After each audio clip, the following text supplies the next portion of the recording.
Today, I will be reviewing my first 2 hours playing Locomoto, a colorful, cozy train simulation game.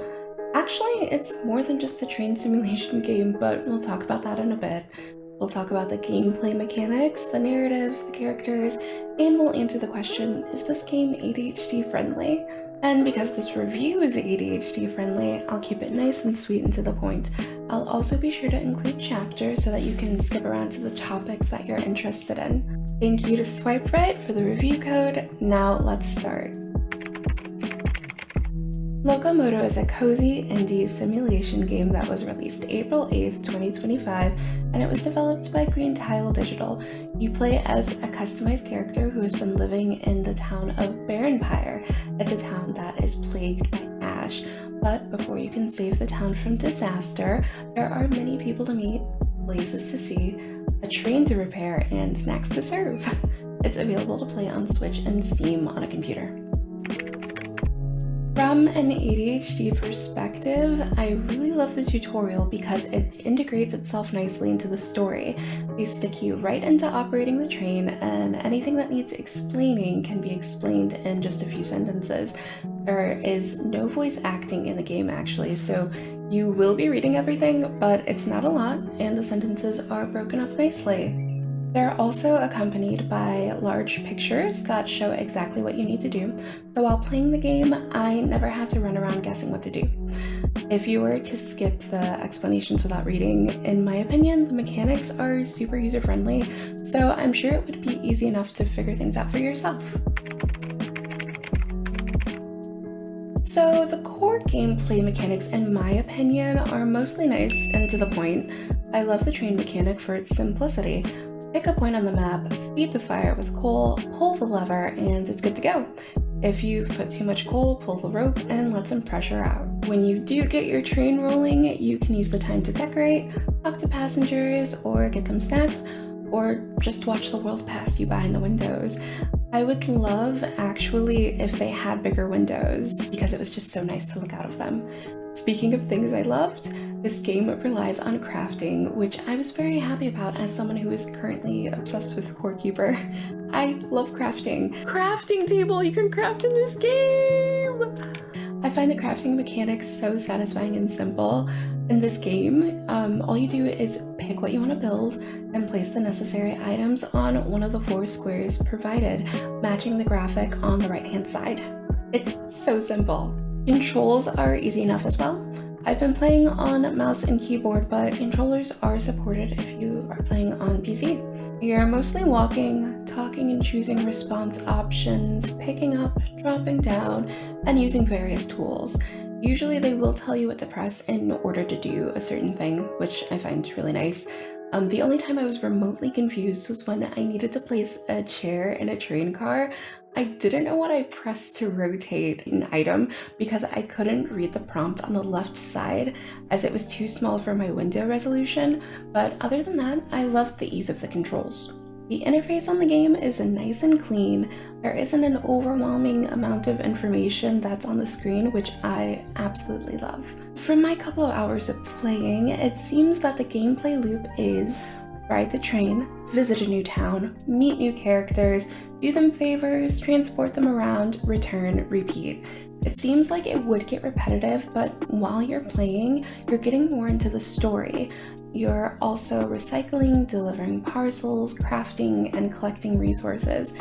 I feel like the gameplay loop works because you are learning more and more about the game's world, and you progress a lot as you pick up blueprints to craft, use different tools, and unlock different sections of a town. As far as tasks go, they're quite linear and help to progress the game and certain characters' storylines. There aren't too many tasks to do at one time, which is nice.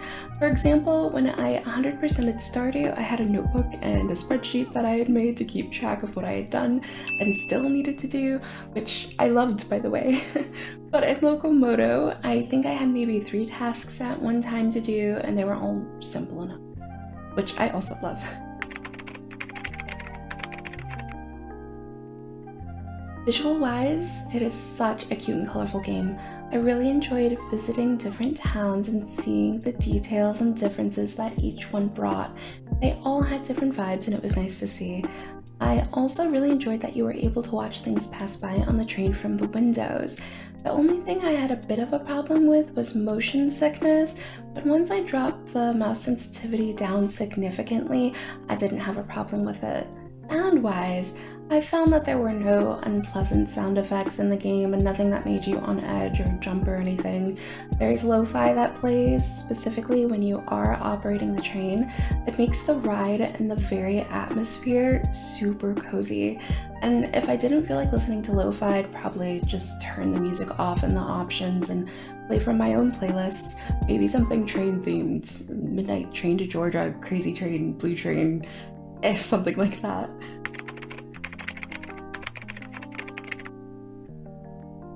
So I didn't get too much story since I only played about a couple hours, maybe a few hours. According to How Long to Beat, it's about 18 hours of gameplay, which probably means that I would take at least 24 hours as someone who likes to take their time. The potential story-wise is incredible though. While you play, you find things that you know will come into play at some point down the line, and it keeps my interest. And there are plot lines we know we'll have to deal with later as well. For example, the train we are renovating is not ours in the first place.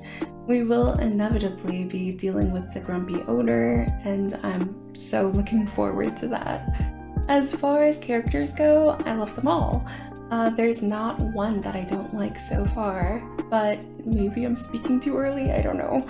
They all look so incredibly unique, and I think that's due to the fantastic character customization that Green Tile have put into the game. I'm also looking forward to what clothing will be available too, because what we have already is such a vibe, and what we can see on the characters is such a vibe. Every character has their own aesthetic, and they've been written in their own unique voice as well. They all sound like actual individuals with different personalities, and I really appreciate that. It helps to keep the interest going. Is this the type of game you can play in a long spurt, or 20 to 30 minute intervals? Well, of course, there's no wrong way to play a game, but me having ADHD, I find that it takes a long time for that video game dopamine hit to disappear in this game. After playing a couple times, I'm usually satisfied after 1 or 2 hours. If you're wanting to play for even longer than that, I find that putting on a podcast or YouTube video in the background often helps. As far as object permanence goes, it is so easy to remember that this game exists, even if you haven't played for a few days or a week or however long. It's a cozy game, but it's also cozy in such a different way. I could spend so much time just riding the train up and down and all around the tracks. So I think that the type of person who would love to play this game loves nature, customizing cute animal characters, nice calming music, solving random problems of townspeople, and crafting all kinds of things, and trains. Yeah, you gotta love trains.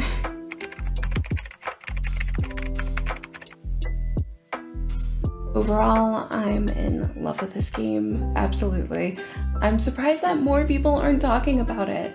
The art style is nice, the UI is clean, the mechanics are as engaging as the characters are, the soft lo-fi is cozy, and you get an all-around good feeling from playing it.